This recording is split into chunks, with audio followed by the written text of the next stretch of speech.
All right, welcome to the Michael Franti podcast. We do not have an official name for this podcast as yet because it's the first one ever. So if you're listening to this podcast right now, I want you to go on to Facebook or onto Instagram, somewhere where you can send a message to me and send me a message of what you want the name of this podcast to be called.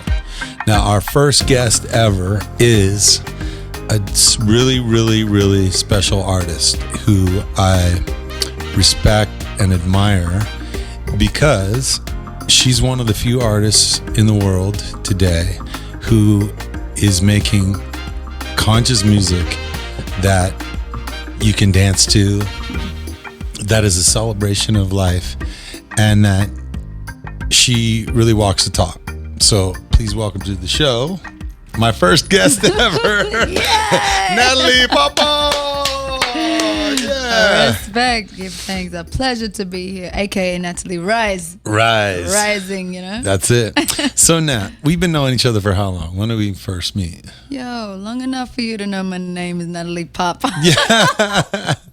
I've seen you through a lot of different, incarnations, but I think we met like 15 years ago or something like that. I think it must have been something like that. You may have seen late 90s, early 2000s. Did you see me drumming on the street? Drumming on the street. That's where I first saw you. And then you pulled me up on the stage at Blues Fest in Byron Bay. Yeah. And ever since, we've We're kept rolling. the connection. That was before Blue King Brown Before started. Blue King Brown. Yo, that's so like for those way who back. don't know, you are from where? From Australia. Mm-hmm. Yeah, and grew up in Australia and learned music on the streets and from my mother. And I guess the band that is most known in Australia is called Blue King Brown. And that's a band that actually you brought us out on the first American tour ever. Yeah. And carried us under your wings, in your bus even. Yeah. And then years later, to cut a long story short, I moved to Jamaica and started a new project. Blue King Brown is still happening, absolutely, 100%. Yeah. Must keep going. Yeah. Very important voice in Australia especially. Yeah. But the Nattali Rize project is more a Jamaican collaboration. And you were also the first person to bring my Jamaican project out on the road in America as well in 2015 with Notice. So, we've had a connection for some time. Yeah. I want to go really just right back. So your family and your people are originally from what part of the world?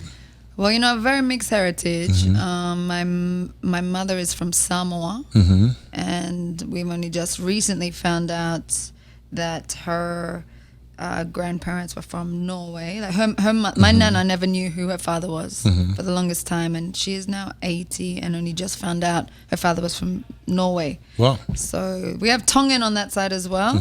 And then on my father's side, we're Mexican, Native American, Basque, and a bit of French and some Irish in there as well. So we're very, very mixed. And living in Australia, growing up in Australia, of course, we have it's a very multicultural place, like many places in the world. But, I grew up my mother worked for Indigenous communities as I was growing up. So my extended family is Indigenous Australian, of course. Then I've sort of evolved into working closely with people from the surrounding islands, very close by. My auntie Lily Tuai. Yeah. Also Fijian descent. Yeah. And Dr. Lily Tuai. Dr. Lily Tuai.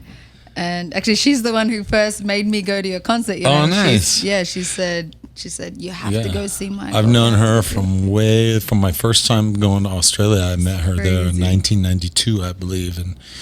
And she was really instrumental in linking us up with the Indigenous communities in Australia, and especially with Koori Radio and Radio Skid Row there, which was like really the community radio.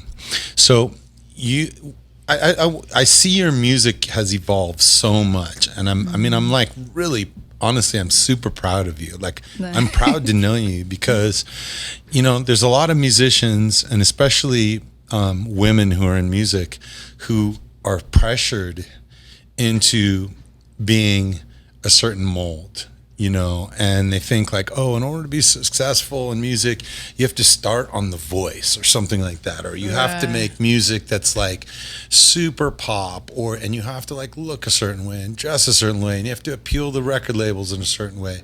But you've always done your own thing, you know, and you followed your voice, and you followed your heart and music.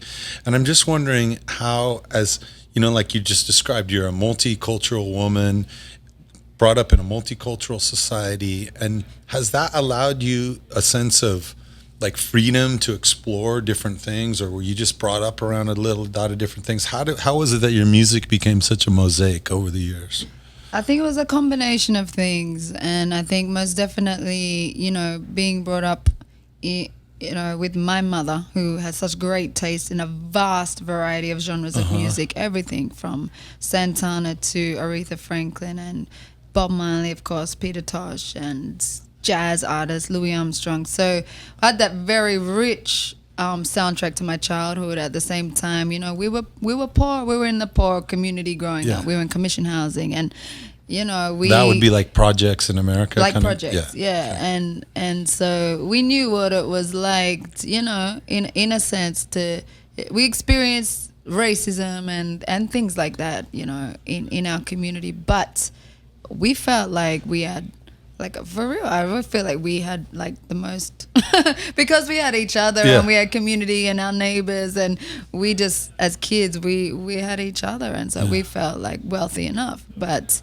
I think musically, you know, we never really, we always follow our heart, because it just so the way it's set, it's like it becomes clearer and clearer to me as the years go by, especially in the last few years, that as a matter of fact, we're incarnated in this time for the purpose of this music. You know what I mean? It's not our gift. It's not of us, for us, from us. It is us. We are it.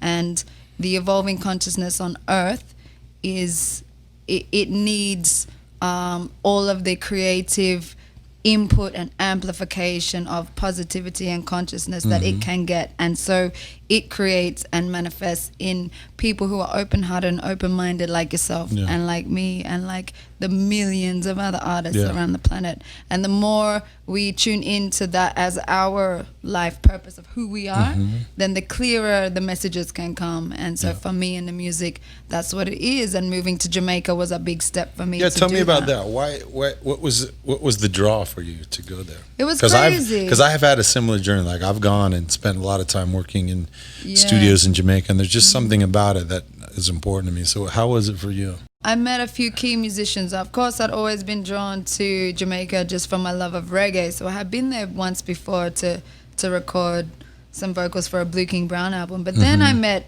some musicians who were touring with Jimmy Cliff in Australia, and that was Unga, the drummer from Notice, and Unga Barunga, and also Zugudan, who was a singer on Rebel Love, our first single, and some other artists in there, you know. And so that connection, the first night we met, we literally wrote and recorded Rebel Love the first night we met. Wow. Rebel Love was like our first single, and is now over 1 million hits on YouTube and has done amazing things. Did it feel like it was like just like an instant fit for you? Like when you got in the studio with them, was it like a challenge to get it together, and you had a feeling out process, or was it just like, bam, here it goes? Well, you know, we never planned to. Here's the thing about that.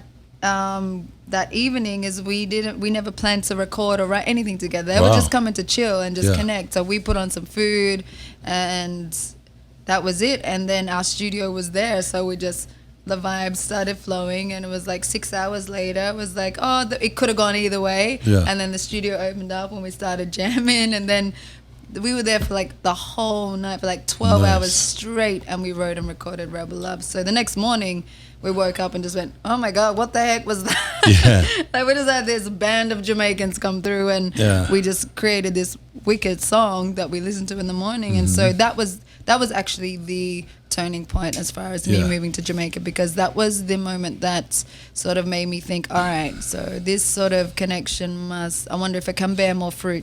Was it hard for you, like, as an outsider going into Jamaica, you know, approaching musicians, becoming part of the scene there?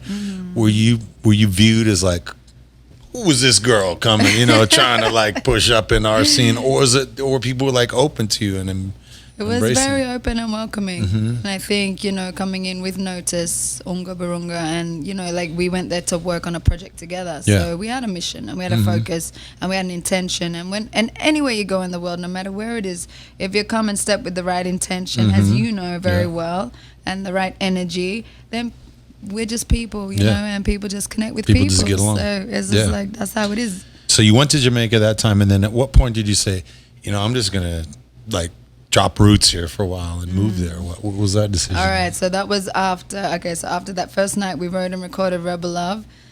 Went back there just for a visit to test the waters and produce a next song for Blue King Brown album with Notice.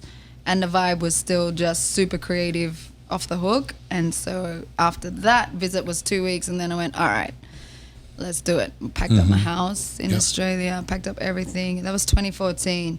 And set up camp in Kingston for ever since. At the moment, I'm kind of just, I don't live anywhere in particular, but when I stop, it's either Kingston or Byron Bay in Australia.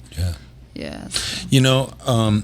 In a reggae, there's been so many, movements. If you're going from, way back the early days of ska and Rocksteady, and then through the, Studio One and the whole Marley years and One Drop and everything, and then so much conscious music, and then there was a period where it was like a lot of slackness, and dance hall came in, and it became more about the party than it was about the consciousness.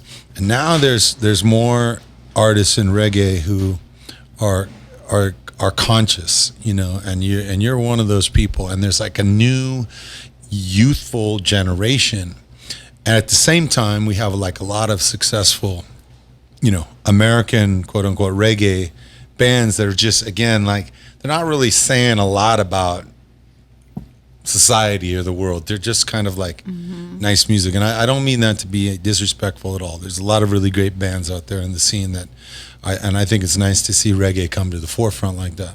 But as a conscious artist, is it hard for you at times to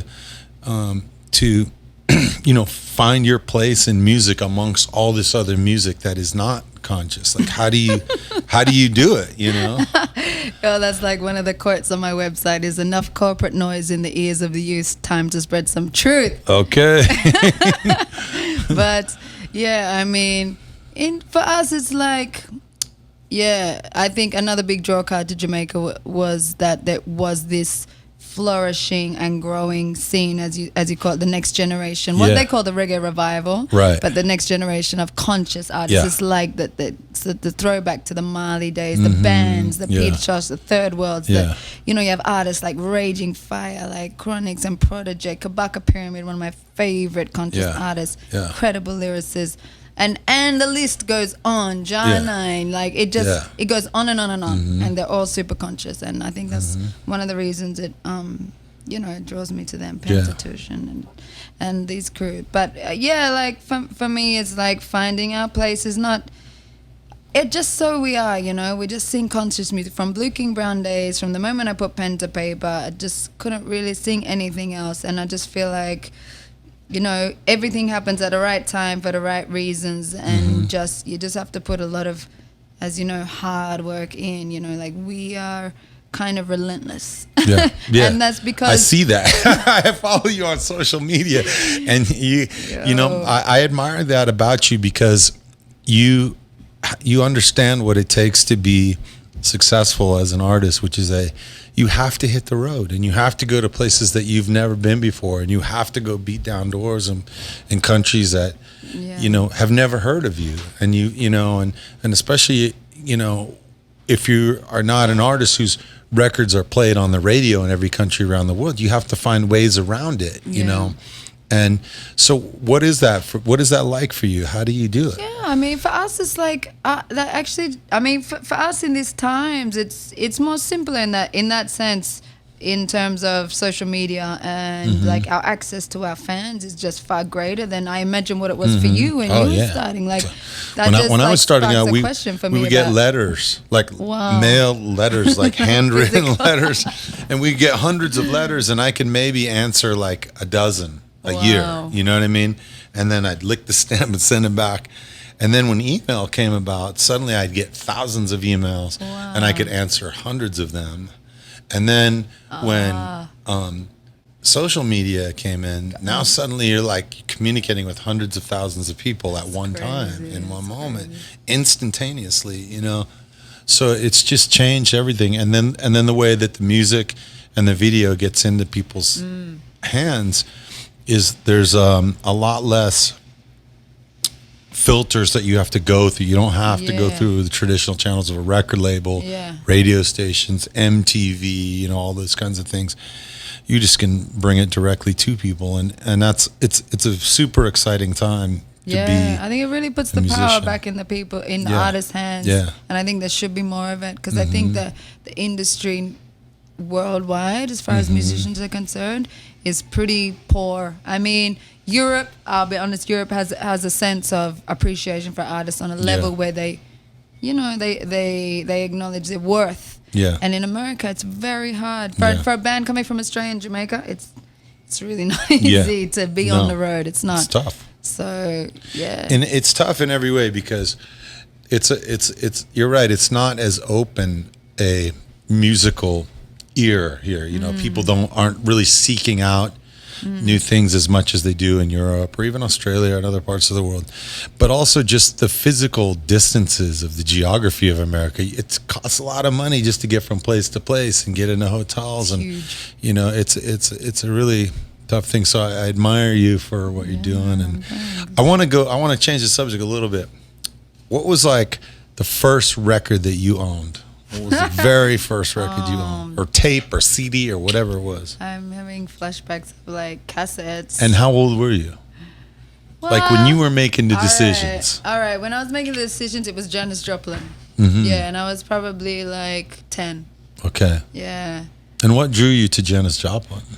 You know, it's interesting. I mean, that's a pretty far out thing. She's like a rough, you know, ragged, raw. I mean, from the heart, bears it all in every single song. That's probably exactly what I was drawn to. Yeah. And when I think about it from now, I can't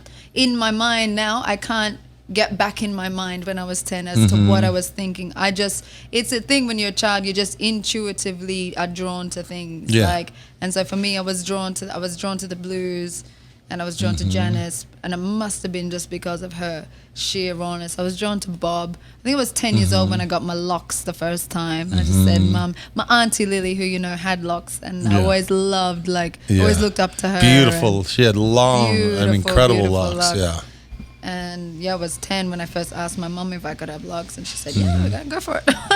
Nice. So always had that support. But yeah, you know, I think it was those raw, as far as music goes, I was always tuning into things that I was always listening to that music of that era while other kids my age were listening to other music. Yeah. And not that I didn't get into other music as well. Were you ever into like boy bands or like One Direction or like, did you ever, I'm just asking, did you ever, I mean, every kid is a kid. Did you ever have moments where you dropped into that zone, or was it just? I must have. I think about me and my older sister, because we grew up together. And I think that we had a huge thing about In Excess. Okay, yeah, sure. We had a huge In Excess sort of phase. And that was because our neighbor, who we just loved, you know, we looked up to like an older sister. She loved them, so we just loved anything that she loved. And you know, the thing is, like, Michael Hutchence was like this beautiful rock star looking, you know, long hair, handsome guy. But when you listen back to the music now, and you listen to the lyrics, and you listen to the records, it was like profound music. It wasn't like what, you know, this sort of cookie cutter boy band music that not at all. At all. It was like really powerful. Yeah, man, it was real. Real music. It was real. You know? And the musicianship was real too. Musicianship was real, yeah. Yeah, you know, like those artists So then what was the first song that you wrote? Like, at what point did you realize, like, you know, this is not enough for me just to sit around and listen to this. I gotta like do this. Well, it was the moment that I picked up the guitar, to be honest. I feel like in my house we had a guitar sitting almost behind the television in the corner. Okay. My whole life. Yeah. Right? And when, like, it was there just the whole time. It was just the guitars in the corner. because my mom used to play so much. And then when I was 13 years old, for some reason, I don't know why, I just said, Mom, can you teach me how to play something on the guitar? And I picked it up. We had another guitar. She had 12-string. She played 12-string guitar, and I picked up the 6-string nylon. Yep. And she taught me how to play the 12-bar blues. And wow. that was it. That was literally it. Yeah. That was the moment that I was like, that's me. Like, nice. There's my life sorted out. You know, that's actually the first thing I learned to play, except it was on bass. Wicked. Doom, doom, doom, doom, doom, doom, doom, doom, doom, doom, doom. And I learned it from a UB40 record because they had this song called 12 Bar. Mad. And I didn't even know what that meant at the time, but that was the bass line. And I just like hummed out the bass line. So yeah, that was the beginning of my love affair with the guitar. Yeah. As guitar is my first instrument, you know, like drums and singing came way after. Like guitar is just like my love, and the blues was also my first love on the guitar. Yeah. And so then, at what point did you sing, or were you shy about singing? Was it something that just came natural, or were you just like, so one day you thought, I just got something to say? That was it. It was that. It's not that I was a good singer at the time. It's not that. It was when we started Blue King Brown, and really like. After being picking up guitar when I was 13, then finding the drums when I was like 15, about the time I met you. Yeah.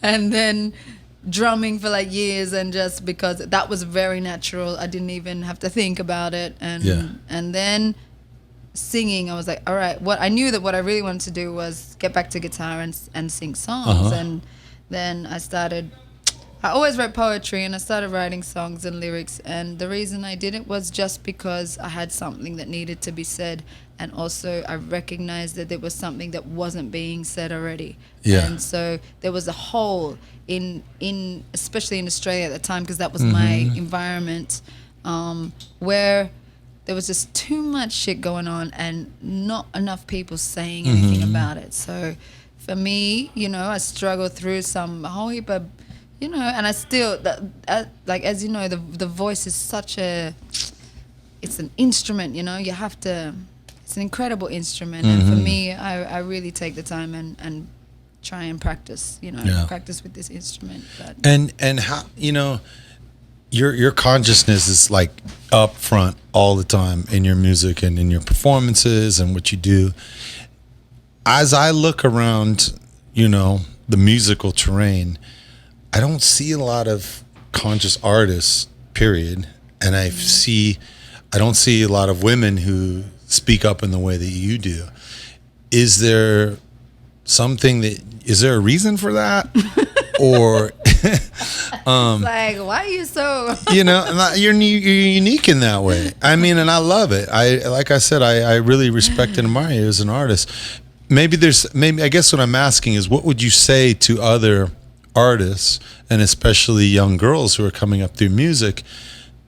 You know, what would you say to them in terms of being, you know, inspiring them? Yeah, well, you know, I would say, you know, what's happening on Earth is that we're being incarnated like at levels now. So you're gonna have kids arriving on the planet already switched on to things that we learnt about. Like we're just learning about. They're gonna land with the knowledge. You know what I mean? So, and that's already happening, and that's the reality. So, you know, what we have to do, and what you have done for artists like me, is to lead by following your heart and being that example, and inspiring and showing other conscious artists or young girls or guys or whoever that believe in music and then believe in really the spirit of freedom and full freedom. I mean, full freedom, that you can connect with people, and that there are people that are with you on that. You know what I mean? Yeah. And being in Australia and being in America and other parts of the world, and being able to perform to audiences like yours just shows us and reminds me that there are so many open hearts and open minds, and they really just want to celebrate and feel love and know love. Yeah.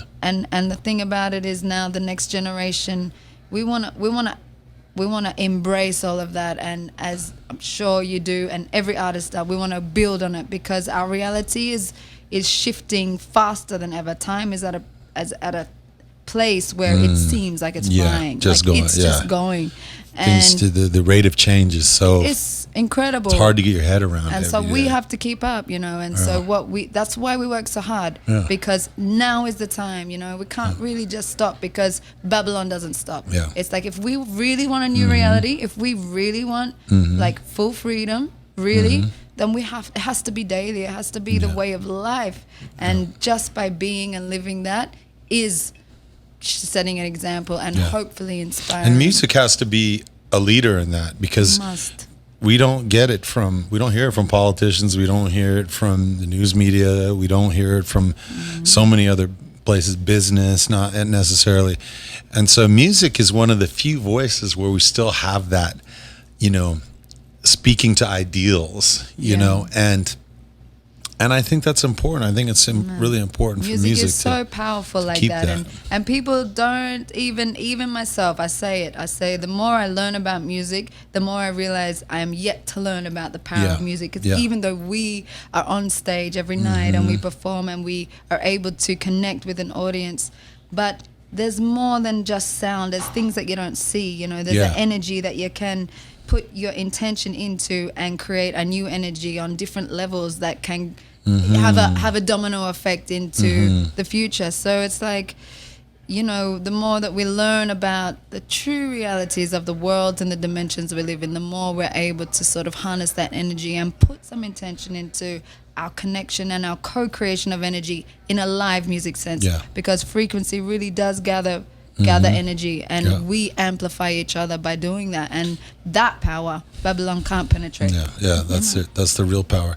You know, there's some days when I wake up and I'm so pissed off. I mean, I'm like I'm reading the news on my phone and I feel like throwing my phone and smashing it, you know, because of all the things that are happening. And then when I come out into the world, I want to be a voice of love. I want to be a listening voice that can hear other viewpoints of other political perspectives or other places from parts of the world. And I want to be a voice that has compassion for all people of different experiences. But some days I'm pissed off, you know. Do you ever feel that way? And when you do, how do you harness it? How do you navigate it? What are the things that you do personally to be able to find that equilibrium in your life that enables you to be that voice on stage that comes from a place of like compassion? I hear it on stage, you know, like how do you get there? Yeah, well, you know, everyone is evolving through their realities at different paces. For me, I've always taken that road, and then for a long time I was very switched on and very in tune with everything that was happening politically. And I would get angry at it, and then I would write about it, and then I would da-da-da-da-da. And then I got into a place of the rabbit hole of truth, and I realized how elaborate and how in deep we are in the system. And then I started to think, you know what? If we stop giving our energy to this system, it will actually stop existing. And so I started going further down into another branch of that rabbit hole, into the spiritual path, and just reading a lot more esoteric things, and just, you know, the different texts and words come to you at different times when you're ready for it. You know what I mean? It's like what they say, when the student is ready, the teacher will appear in whatever form or whatever way that is. And so for me, when I look at nowadays, when I look at the news and things like that, I never really get it. Emotional control is a big thing about evolution, and the more we can do that, the more we are evolved. But the thing is with me now, I'm not putting any amount of hope or expectation on the current world system, on any politician. I don't care who they are or what their name is or what they say or what party they're from. From. I'm actually not putting any of my energetic hope into that, because I've seen and I've been there and I've done that and I've said so, and I regret, and I don't regret anything. No, I don't regret it. But you know what I mean? It's like I've been there and I've done that. I've seen it fail. I've seen it fail, and let's be honest, we all have. We've all been witness to an incredible, like the biggest crime and illusion on planet Earth is that of the system's version of democracy over us, which allows some real, what we call fuckery. And sorry to your listeners. That's okay. It's my podcast. Cool. Say whatever you damn please. Yeah, man. So what was that? You know, it's just got to be, for me, like I say, I believe 100% in the people. And that's what I like to focus on. I like to focus on they're remembering that they have the power and they have the potential and that they are more potent and powerful than they've ever been led to believe, just like us. We've never been told how incredible we are.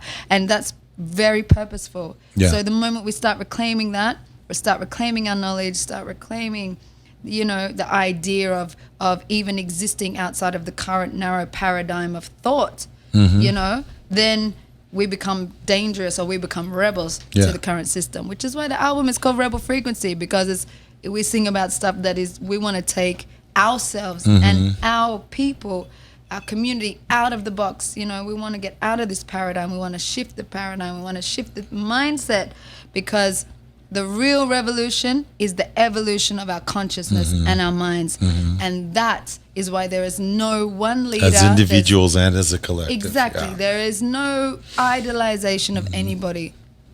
It's all about us. As soon as the more we get to know ourselves, the more we start to love and respect each other. Yeah. And that's just the natural way of things. And so our music is to amplify and perpetuate and inspire those things that already exist, and the seeds, plant some seeds in the minds of people who are ready and willing to shift and evolve with us. So yeah, music can do that. That's awesome. All right, this is the last thing. What's next on your horizon? You know, I've seen you just evolve so much and grow from, you know, being, like you said, being this young woman on the street playing a drum, and I said, come in and play with us, you know. And then and through Blue King Brown and through now with Rize, but also as you know, you're a woman of great style. You make videos. You guys always have very well thought out artwork for your albums and stuff like that.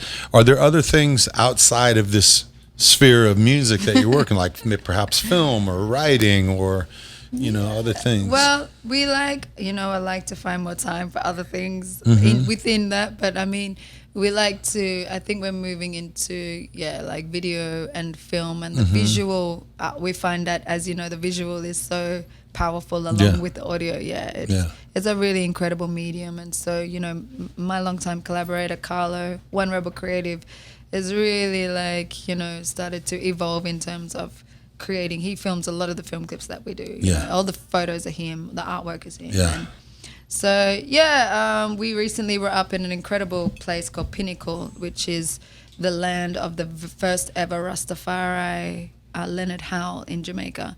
Wow. And Sister Donisha Prendergast has started a movement called Occupy Pinnacle, and used to be 500 acres. The government has slowly chipped away at it. It's now only like 5 acres, but there's like, it's a national heritage site, and we have done some filming up there recently and look forward to creating, you know, like a film clip come info documentary style thing. But those sorts of things interest us a lot, you know, because really it's all about, it's not really that we want to do something different. It's just that we want to find more ways to get the message and communicate out and to communicate. That's the I mean, the same message, same feeling, but just same a different message, same feeling, just, you know, level up in everything and anything that we can in ways to reach people. Great.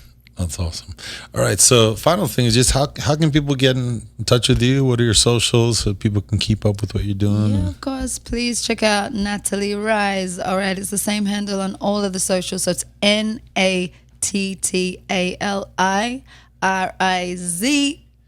Or Z, depending on where you're listening.